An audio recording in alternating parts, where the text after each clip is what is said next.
The thought of waking up in the morning in my kennel, going out and supping some food from a bowl and looking up and see the bearded face of Steve Wozniak smiling down at me fills me with horror. The AI fix a digital zoo. Smart machines, what will they do? Flies to Mars or bake a bad cake? World domination, a silly mistake. Bots with brains. Hello, and welcome to the AI Fix, your weekly dive headfirst into the bizarre and sometimes downright mind-boggling world of artificial intelligence. My name is Graham Cluley. And I'm Mark Stockley. Graham, what's been going on? TikTok's AI tool lets you put Hitler's word in a paid actor's mouth. That's a good start. Anthropic has launched Claude 3.5 Sonnet. Premiere of first movie written by AI is axed after backlash. Universal Music signs deal to train ultra-high-fidelity vocal models of its artists. Nvidia becomes the world's most valuable company. Researcher estimates 99.9% chance AI will destroy humankind. The robot... Should we stop there? Should we just call it a day? The Roddenberry Foundation has offered $1 million prize to develop AI that's used for good. That should tip everything back in our favour. That'll fix it. OpenAI CTO says AI will kill some creative jobs, but maybe they shouldn't exist anyway. And multiple AI companies bypassing web standard to scrape publisher sites, licensing firm says. Graham, what caught your eye? Well, I think it's probably right if we begin with the most important story there. Which is, of course, about this film. But no. What? 99.9% chance AI will destroy humankind? Well, what's all that about, Mark? Well, Lex Friedman had a guest on his podcast recently who basically said, if we just carry on developing AI, there's a 99.9% chance it'll wipe us out within 100 years. Basically, because there's a sort of narrow chance that AI will turn out to be really, really bad and hostile. Right. You've only got to get it wrong once for it to wipe everybody out. Right. And the only way to stop that is just not to build it in the first place. So I know a lot of people will be viewing this headline as being bad news. But my view is that this is actually quite positive, because 99.9% chance that AI will destroy humankind means that there's only a 0.1% chance that humans will destroy humankind in the next 100 years. Which I think is the best outlook we've had, well, ever, isn't it? That's amazing. Yeah, we can go back to worrying about slightly less important things. So do you think this chap is right in what he's saying? Well, I think he believes it. I don't know. More importantly than what I think lots and lots of other people don't agree with him. I am sure he's on there because that's a very, very interesting opinion to have. But I don't think that that's the opinion shared by the vast majority of people working within AI. Yeah. Because I hope that if they did share that opinion, they would all stop. So fingers crossed. It's interesting, isn't it, the opinions of people who work in the AI world? Because I read this week that TikTok's AI tool apparently can let you put the words of some chap called Adolf Hitler into other people's mouths. So what happened here is TikTok recently released a new AI feature called Symphony Digital Avatars. This is a tool which lets anyone create videos read by AI avatars. Very realistic, quite convincing. I mean, people will believe anything on TikTok anyway, I think. And unfortunately, TikTok accidentally posted a link to an internal update to its feature last week. That's what it's saying, right? Yes, it's the old, that was an accident, yes. Yeah. We didn't mean to share that. The Hitler module was for internal use only. Don't ask why. Just for use by the HR department. So instead, what this feature didn't include was any moderation or any guardrails on what the avatars could say. And it also, pretty critically, didn't label the videos to say that they'd been AI generated, which I know a lot of these social media companies are quite keen on saying they will do in future, is try and mark AI generated content as AI generated to get them off the hook if they distribute bad stuff. And so people were making videos of these AI characters reading Mein Kampf by Adolf Hitler, or speeches by Bin Laden, or telling people to drink bleach, which even non-AI generated characters have suggested from time to time. So not a good thing, I'd argue. Well, yes. Yeah, I mean, yeah, certainly not a good thing. But I do feel like Adolf Hitler already existed and Mein Kampf already existed and the words have already been said. And I think most of the bad things that came about as a result of those words being said have probably happened by now. But if you had Barney the dinosaur, for instance, reading Adolf Hitler's Mein Kampf to 6-year-olds who may not have so far read Mein Kampf, they may still be reading Watership Down or Thomas the Tank Engine, then, you know, there are some dangers. I'm not suggesting they have created an AI avatar of Barney the dinosaur, but it's only a matter of time. What is Claude 3.5 Sonnet, Mark? So Claude 3.5 Sonnet is the latest frontier LLM. So it's basically a rival to ChatGPT. And it's from Anthropic, which is another one of these really big AI companies, which is vying with OpenAI and Google DeepMind for the sort of top spot. Claude 3.5 Sonnet is their latest thing, and it sort of narrowly edges out ChatGPT 4.0 in some benchmarks. How are we as consumers or as businesses meant to judge the different quality of all of these tools? How are you meant to decide, I won't use ChatGPT 4.0, I'll use Claude 3.5 Sonnet instead? Is there a way in which they can differentiate themselves much? Well, I assume that you do it in the same way as you choose any other type of software, which is that you simply pick one and then you tell everybody else that they're wrong. I mean, there's a very, very long, well-established tradition of not actually doing any research. Vim, Emacs, just pick one and then just die by that decision. Just go online, get into flame wars, tell everybody they're wrong. It's easy. So there's been a flame war about this new movie, The Last Screenwriter. It's apparently the first movie entirely written by an AI, and its premiere in London has been cancelled, the world premiere, because there have been over 200 complaints about it. Oh, were they from AIs? Well, that is possible, I suppose, that bots were by maybe some rival AI. I can't be bothered AI to complain movie. for this. ChatGPT just knock out 200 complaints about this AI film. So apparently this movie tells the story of a celebrated screenwriter who finds his world shaken when he encounters a cutting-edge AI script writing system. He soon realizes AI not only matches his skills, but even surpasses him in empathy and understanding of human emotions, as though Hollywood has any place for empathy and understanding of human emotions. But the screenwriter is ChatGPT 4.0, apparently, so it may be biased in suggesting it's a lot better than traditional screenwriters. So, Mark, have you ever played the board game Operation? I have. This is the one where it's like a picture of a person and they've got gaps. That's right. With bones, and you try and pick the bones out with a pair of tweezers. That's right. So it's a board game. It's not a video game or anything like that. And there's this character, he's got a broken heart, a butterfly in his stomach. He's got maybe it's like the Queen Mother, he's got a wishbone stuck in his throat, and you've got to remove it. You've got these little tweezers, but if you make one wrong move and... Yeah, and it's not life-size. We should point out it's not... No. Yeah. No. But it's a terrific game. It's like dismantling a bomb, although slightly more hilarious, perhaps with higher stakes, because you're sort of, you've got to be really, really very, very careful with your hand. You can't have a shaky hand. I wouldn't be surprised if bomb disposal units around the world do train by playing Operation. Maybe actually real surgeons learn by playing the game Operation as well. I'm not sure.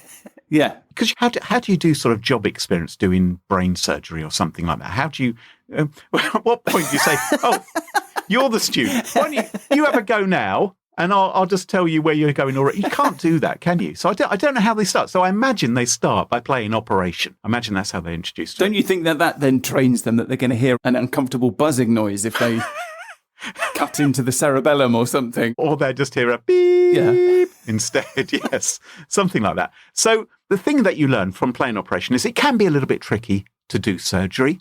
Things can go terribly wrong, but technology can help. And sorry. Yes? I'm a little stuck on the other thing you learn from Operation is that surgery can be a bit tricky. Yeah, no, that's... Right. What would we have done without that? Yes, exactly. I don't know what they did before that. Just used to cosh people over the head with a mallet to make them unconscious and then sort of mess around with their insides. Anyway, one of my favourite movies when I was a kid tackled this very issue of how technology can help with surgery. Fantastic Voyage from 1966. Oh, yeah. Had Donald Pleasance in it and Raquel Welch, a crack team of medical professionals and a secret agent because, well, why not?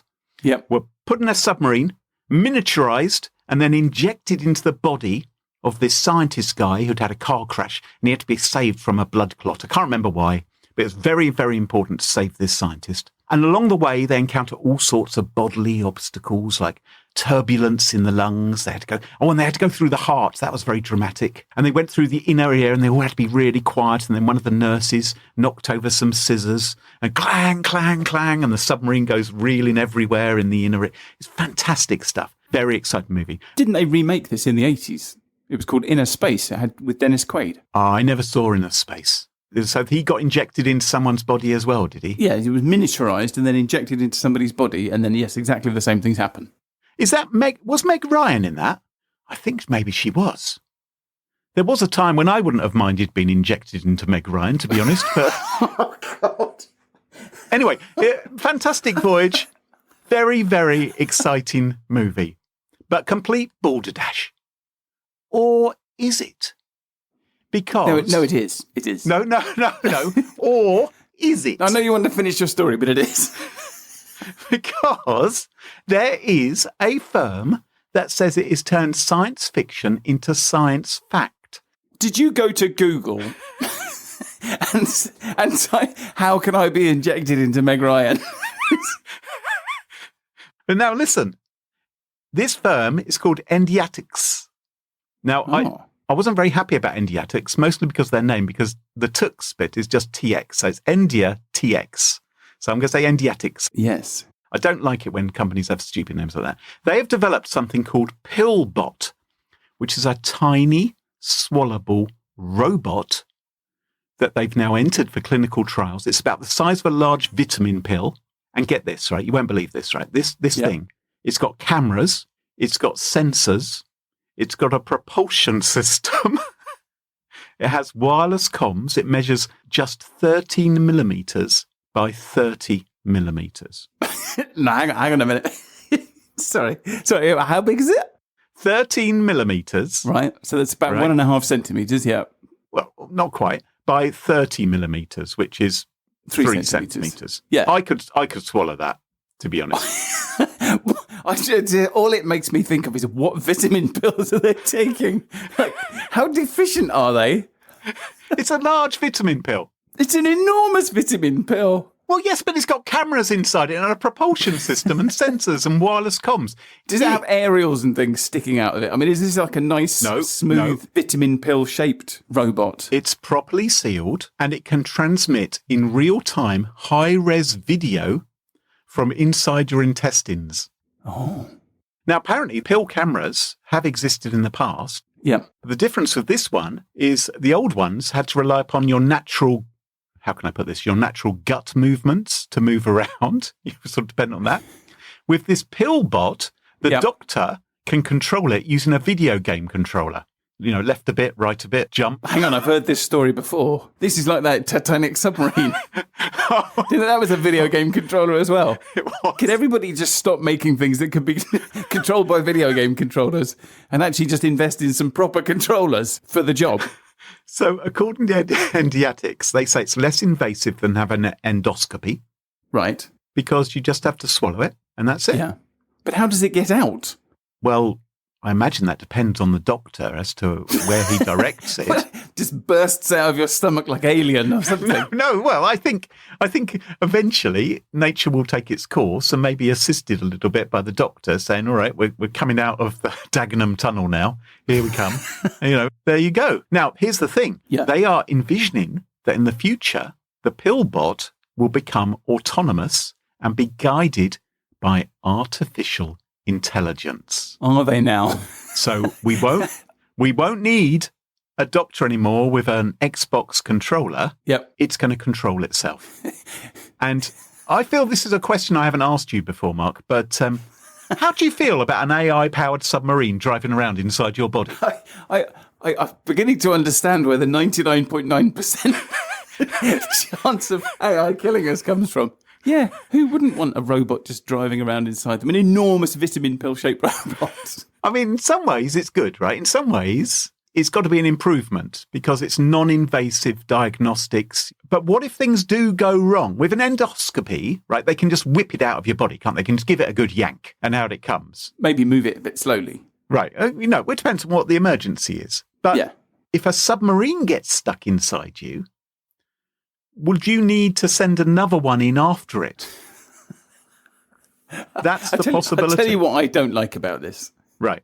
I feel like if it's remote controlled and you've got a video game controller, the video game controller is going to break, some of it's going to come off in your hand, but you can go and get another one. And basically it's directive. So you're saying, right, go down, go up, whatever. It's going to go, But an AI, you have to persuade.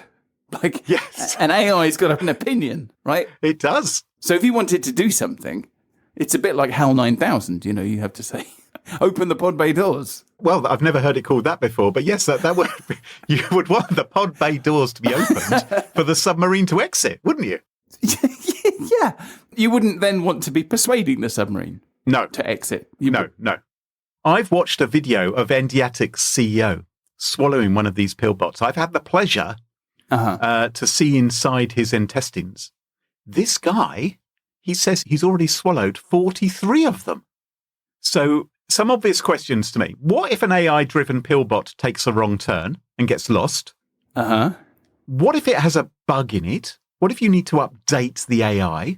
What if you find, oh dear, we accidentally released the wrong version which believes in Mein Kampf and, oh dear, what TikTok have created this? What if it has a security vulnerability and an enemy state hijacks the pillbot inside the American president's lower intestine and causes untold damage to the world, which actually sounds like a movie plot. Maybe I could suggest that. And here is the standard question, which I think here on the AI Fix, we should ask about every AI-related development in the world. Oh. Which is, what's going to happen when they stick a laser gun on it? Because inevitably... It's going to burst out of your stomach like Alien. That's what everyone wants to do. Anything creative with AI, let's give it a gun, let's give it a laser, and see what happens next. I'm going to tell you about arguably the most important topic in the world. Oh, the AI singularity. Right. So I think if you say AI to a regular person in the street, you're likely to conjure up one of two deeply rooted visions of what AI is. Possibly three now after your story. Right. The first one is ChatGPT. So I think ChatGPT is the AI version of what we used to call the killer app, which is the thing that makes the technology relevant to everyone in a way, like the way that Tetris launched the Game Boy or email launched the internet. So it sort of changed everything and it's really pulled AI into the collective consciousness. That's the first vision of AI that I think is pervasive in popular culture, in the Western world at least. And the other is something entirely more sinister, and that's the idea that artificial intelligence will eventually outsmart us and become our rival or even supersede us. So you might think of the Terminator films. Yes. Where there's have you seen them? I have seen, yes. Well, not all of them. There are oodles of them these days, aren't there? They don't count. Like the new ones don't count. Okay. Yeah. I've certainly seen the first two. I remember seeing those. I'm actually quite amazed. Have you seen them all the way through, or did you see the first 10 minutes and then fall asleep? No. What do you mean fall asleep, as if I'd fall asleep during a movie? No, I've seen, maybe I fell asleep during the first. The second one is really good, isn't it? They're both James Cameron movies, aren't they? Yes, they're always very visual and very exciting and, that Avatar thing, that's a load of old rubbish, isn't it? But the Terminator movies, they were good. Yeah. They were good movies. We've got Arnold Schwarzenegger. It's like he's on the podcast. That was an AI. So you'll know that the AI in Terminator is called Skynet. And it becomes self-aware and it triggers a nuclear war. There was another film, War Games, in the 80s. Do you remember that one? I've never seen War Games. You were doing so well. So that's about an AI that becomes self-aware and triggers a nuclear war. Unlike The Matrix, where the AI just decides that we'd make great batteries. Yeah. And you've got HAL 9000 from the film 2001: A Space Odyssey. Love that one. That's a good movie. The film came out in 1968, but it's actually based on a book called The Sentinel from 1951, which means it's almost as old as you. And 10 years before that, Isaac Asimov wrote a short story called Reason, where a very intelligent computer decides that humans are expendable. You could even argue that Mary Shelley's Frankenstein is a story about a rogue AI. So the idea that artificial intelligence is going to be the end of us is actually pretty old and quite well established. And it's not a fringe idea. So the idea that humans might blunder into creating a malicious AI was actually one of the things that led to the creation of OpenAI, which is the company behind ChatGPT. Oh. It was formed in late 2015 as a non-profit by a group of people which included Elon Musk, with the intention of making AGI, which is artificial general intelligence, and it wanted to make an AGI that was safe and beneficial. I don't know if it still wants to do that, but back then when it had less money, it wanted to make AI that was safe and beneficial. Yeah, I wonder how that's working out. Yeah. Yeah. So an AGI is an artificial intelligence that outperforms humans in a wide range of cognitive tasks. So as we've discussed on previous episodes, things like building IKEA furniture or, getting children ready to leave the house. Yes. We don't have AGI yet because, it's difficult. But the search for AGI is what's actually driving the current AI boom. I do think, though, that if we had a Boston Dynamics robot dog with a gun attached to it, it'd be an awful lot easier to get kids out of the house. What, in carrier bags? Be able to scoop them up. Or their remains. Oh, God. Anyway, the fact that OpenAI and DeepMind and all these other companies are trying to build an AGI and that they're quite close is significant. Because when we think about AI becoming a rival to us, we're thinking about AGI. Yes. So it's easy to forget that AI has actually been around for decades, but until ChatGPT came out, most of us were kind of using it for things like face recognition or interpreting speech. And nobody's worried about iPhoto deciding that humans are an infection or Alexa thinking that you'd make a great battery or something like that.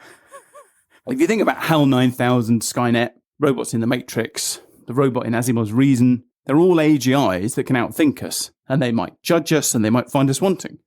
And the ultimate expression of this fear is called the technological singularity. Uh-huh.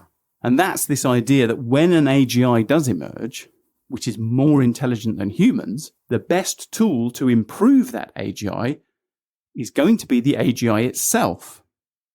And then the smarter the AGI gets, the more it will improve its own ability to make itself smarter. So it's going to dramatically become smarter than humans very rapidly. So humans won't have actually very much to contribute to its development any longer. Yes. And it will decide, actually, no, thank you very much for that code you've submitted. I'm going to reject that as not being as good as something I could write myself. Yeah, so like Linux, basically. Right. So yeah, we're talking about an exponential improvement, or a theorized exponential improvement in the intelligence of AGI, driven by the increase in the intelligence of the AGI itself. And then humans, by contrast, are stuck in sort of intellectual quicksand, and very quickly the AGI becomes the most intelligent thing on planet Earth. And we've just got no idea how that's going to turn out. So the idea of a singularity is actually borrowed from physics. If you look at a black hole, a black hole is this sort of area of enormous density and huge gravity. Yep. And as you get closer and closer to the center, the gravity gets sort of increases ever more, to the point where the maths that we use to describe the physics that's going on breaks down. And we actually don't know what's going on. We can't describe with the maths that we have right now what's happening in the very center of a black hole. And so we call that a singularity, but the singularity isn't actually a thing. It's just a point beyond which we can't see. So we don't know and we can't describe what happens beyond that point. And the technological singularity is the point where AI achieves this ability to work on itself, because we have no idea what happens beyond that. That's just, we can't predict what that level of intelligence is going to be like or what it's going to do. And then that sort of leaves us hoping that it's very nice. Because even if we asked it, what are you up to? What are you doing? And it may reply to us, can we be confident that it's telling us the truth, or that it's framing things in a way in which it thinks we can understand, which doesn't maybe give us the whole picture? Yeah. Or maybe it'll just invent a language which it thinks is better than all the languages that we speak, and it'll just talk to us in that language. Or maybe it'll beam radio waves into our head or something like that. Who knows? We don't know. And that's the whole point about the singularity. So maybe it's important when people are building these things and when we're getting closer to this is to give it, a set of rules, like, always be nice to the humans. Mind you, we also say be nice to pets, don't we? But, Wasn't that Asimov who came up with those rules as to how robots should behave? The 3 laws of robotics. Right. Yeah, I hate the 3 laws of robotics. This is the thing that people trot out. Right. Every time this conversation comes up. And my contention is that the 3 laws of robotics actually don't say anything useful at all. I'm going to bring them up now. So the 3 laws of robotics. A robot may not injure a human being or, through inaction, allow a human being to come to harm. A robot must obey orders given it by human beings, except where such orders would conflict with the first law. A robot must protect its own existence as long as such protection does not conflict with the first or second law. Which all sounds great, but how do you actually get it to do that? That's the really hard problem. It's not saying, robots should be nice, or robots shouldn't kill us, or robots should be nice to humans, which is all this is doing. It's just basically another version of be nice to humans. But how do you get it to be nice to humans? These are very, very complicated things. We don't really understand how they work. My contention is Isaac Asimov has solved no problem there at all. He's just come up with some lovely warm words. And I think the reason that we're so concerned about this is the one model that we have for how a superintelligence might treat us is how we treat everything else on this planet. Right. Because we're currently the most intelligent thing. Well, Douglas Adams would disagree. Yeah. Don't forget the dolphins. Other than the dolphins, and who was first? Mice. Mice. Other than the mice and the dolphins, we're the most intelligent thing on planet Earth. And I think the way that we treat the other animals, the less intelligent species, is probably what's got us worried. But anyway, the fact is we just don't know. And even if there's just a chance that AGI is an extinction level event for humans, it's a bit of a worry. And some very clever people are worried. So in 2014, Professor Stephen Hawking, remember him? He warned about the development of full artificial intelligence, spelling the end of the human race. Sorry, I've got a bit of a beef with Stephen Hawking. Do you? I just think he was a bit of a publicity whore. I think he would say anything to get his name in the papers. He went on that Star Trek episode.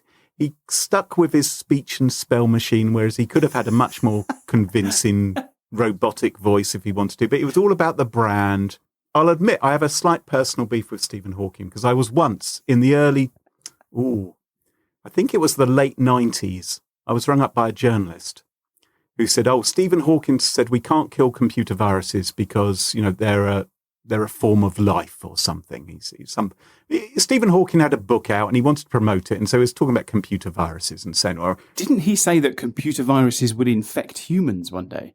I'm sure he would have done it. If he would have got some headlines, I'm sure he would have done it. Anyway, so I said to this journalist, I said, look, I don't want to get into a shouting match with Stephen Hawking, but I don't agree. And it was only when I saw those words in print, I don't want to get into shout with Stephen Hawking, that I realised quite how insensitive I'd be. I do think we shouldn't necessarily pay too much attention to him I'm sure he's a great astrophysicist, but really, what's he doing talking about AI? I don't know. What about Elon Musk? No one could ever accuse him of saying things merely for effect or to seek publicity. And in 2018, he said, if AI has a goal and humanity just happens to be in the way, it will destroy humanity as a matter of course without even thinking about it. No hard feelings. It's just like we're building a road with an anthill and there's an anthill just happens to be in the way.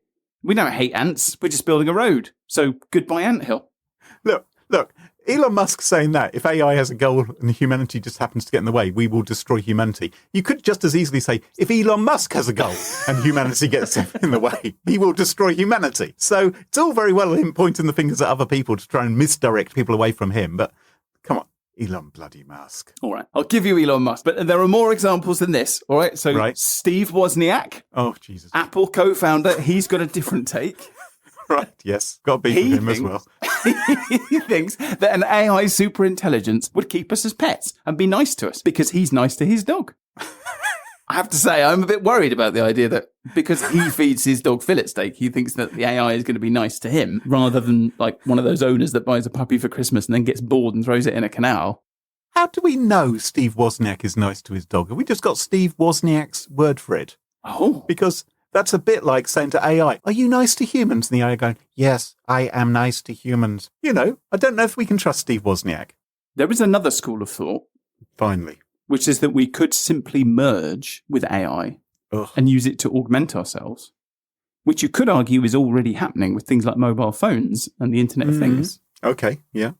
However it's going to turn out, we don't actually have much time because nobody knows when or if we're going to achieve AGI, but some people think we're going to do it this decade. Some people think we're going to do it in a few years. And the more pessimistic predictions, even those are measured in tens of years. So we need to get ready for the future of AGI working on itself. So Graham, how do you feel about being kept as a pet? The thought of waking up in the morning in my kennel, going out and supping some food from a bowl and looking up and see the bearded face of Steve Wozniak smiling beatifically down at me fills me with horror.